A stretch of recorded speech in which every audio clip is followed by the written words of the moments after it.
Magic Light AI is the last extension by Skyrim Luminar Neo.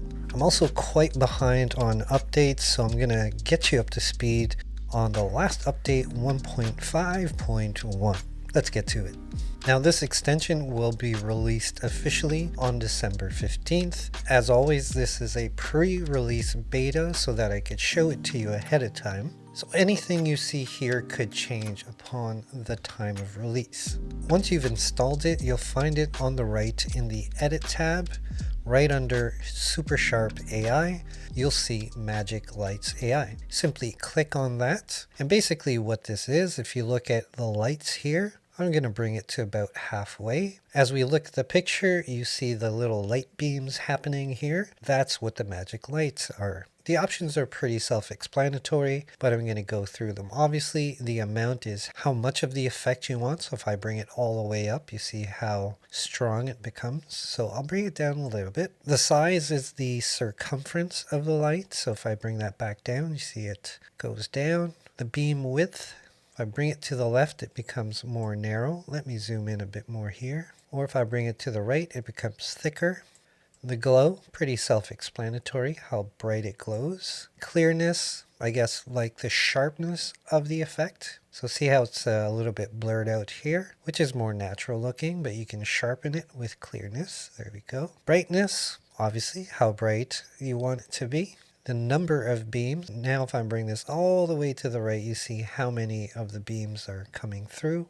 I'll bring it down just a little bit. And then the rotation. You can adjust the rotation with this slider. And that's pretty much it. Now consider it a special effect. I'm going to try another picture here. So I've got this stock photo. Unfortunately, this isn't my photo. The previous one was.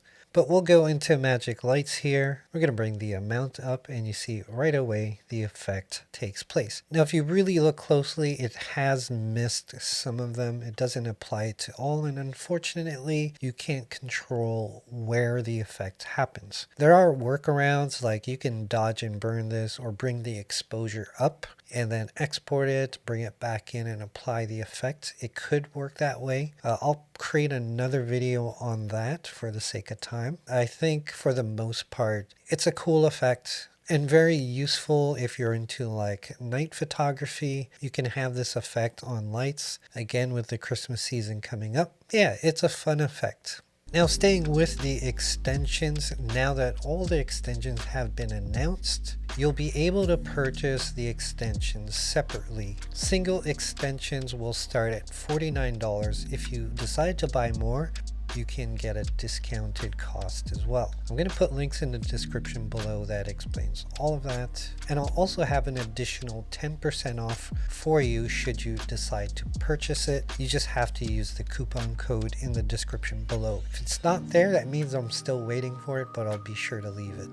Next, we're going to look at Super Sharp AI, and again, I didn't want to really cover this yet because it's not complete. When it was initially released, it only had the motion blur option. Now, from the last update, they've added the universal one. There's still one option missing, which is the defocus option, but I decided to at least show it to you guys here. All right, so I've already triggered it on the universal one. I haven't selected low, mid, or high yet because I want to show you. You've probably seen this before. The focus was a little bit off here, so you see the eyes are a little blurry. Let's apply the low option. And now that it's done, we can see the results. So look at the eyes especially. I'm going to zoom in here a little bit more. Let's do a before and after. So again, there's the before. There's the after. And I would say it does a pretty decent job. If you look at the before, you can clearly see the eyes are out of focus. There's the after, much more defined. So it does a really decent job, I would say. Now, if we choose middle, it's probably going to over sharpen it. So with any sharpening tools, you always want to just do a little bit at a time. When it looks over sharpened, it can look really bad. So I think we'll see that with the medium option here. There we go. Yeah, see, that's way too over sharpened. You could especially see it here in the fur there. So yeah, the low option looks really good to me. The next thing I'm going to show you, I think you'll be really excited about. Let's go into black and white. We're going to convert this to black and white. I'm going to go into masking and we're going to erase some of the areas here, but oh, I don't want to do that. I'm going to hit Control Z. Undo. Oh my goodness. So we have undo, redo. To be super honest, I don't know how many times we can do it. So let's go Control Z, Control Z. It completed all that. I'll have to find out what's the max amount of times you can do it. Now this also works with the clone and stamp tool. Previously, we didn't have that option. So let's say I'm just going to do something silly here and I'm going to clone this area here. There we go. And clone this area here. Let's say I make a mistake. Control Z, Control Z.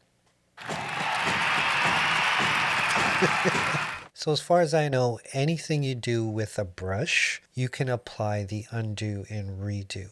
Next up, I told you we have a lot to cover today. Let's go into layers properties and we're going to go into masking. We're going to select portrait background. And previously in portrait background, when you would remove the background, you wouldn't be able to see the background, right? So let's click refinement. Now you see the background is visible. So while you work on removing the background or whatever it is you're doing, you can now see the backgrounds. And it works the same way in the background removal AI.